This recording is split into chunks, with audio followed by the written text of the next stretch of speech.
पूर्वक स्थान दूंगा।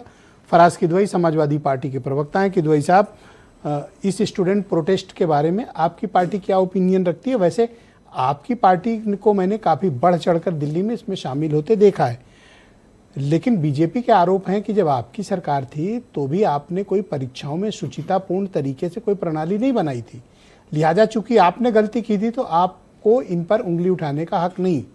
लेकिन इस प्रोटेस्ट के बारे में आपकी ओपिनियन क्या है?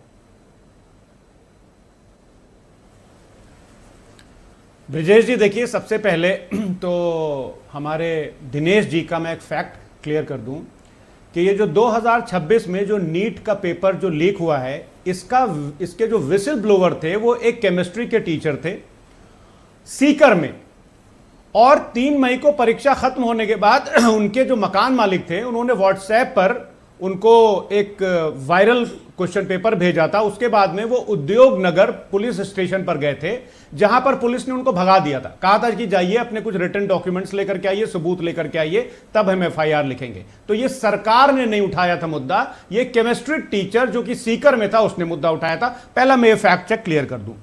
दूसरी बात, अभी ये बात हुई, हमारे भारतीय जनता पार्टी के प्रवक्ता ने कहा कि जो बच्चे आंदोलन कर रहे हैं उनके साथ पूरी हमदर्दी है, सब कुछ है। ये जो उत्तर प्रदेश के हायर एजुकेशन मिनिस्टर हैं, इनका नाम है योगेंद्र उपाध्याय, ये बोल रहे हैं कि जो ये कॉकरोच जनता पार्टी का जो एजिटेशन दिल्ली के जंतर मंतर पर चल रहा है वो ट्रेटर्स हैं। ये हिंदुस्तान टाइम्स अंग्रेजी का अखबार है, इसका मैंने हिंदी में तर्जुमा किया हुआ है। अब ट्रेटर्स का हिंदी में क्या बोलते हैं ब्रिजेश जी, आप अपने दर्शकों को जरूर बताइएगा।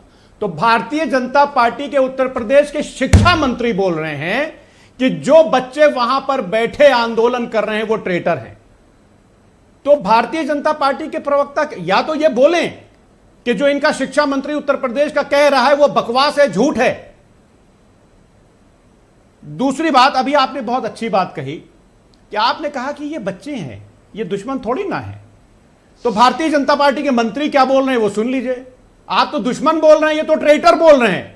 और इनके कुछ पत्रकार हैं, मैं आज एक चैनल पे था, मैं हैरान हो गया, वो बोल रहे हैं कॉकरोचों को तो चप्पल से मारना चाहिए, एक बोल रहा है कि उनके ऊपर हिट छिड़क देना चाहिए। ये देश की जनता देख रही है। आप लोग और कंप्लेंट हमसे करते हो। आपको गुजरात का मैं सुन नहीं पाया आप क्या बोल रहे हैं। नहीं, कोई बात नहीं, कंटिन्यू सर। ऐसी बातें नहीं सुननी चाहिए जो हम बोले।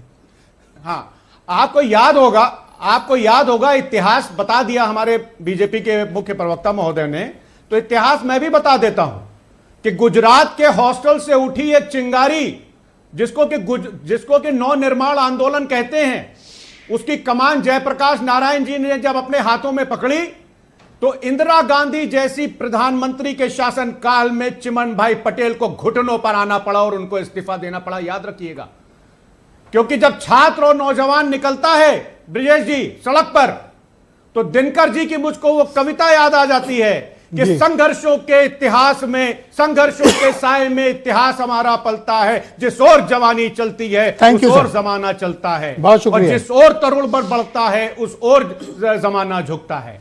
जी किदवई साहब, बहुत शुक्रिया आपका, कृपया हमारे साथ इस पर चर्चा में बने रहिएगा। दूसरी बात मैं कंक्लूड कर रहा हूं। जी sir, thank you sir. Next round में कर लीजिएगा सर बाकी।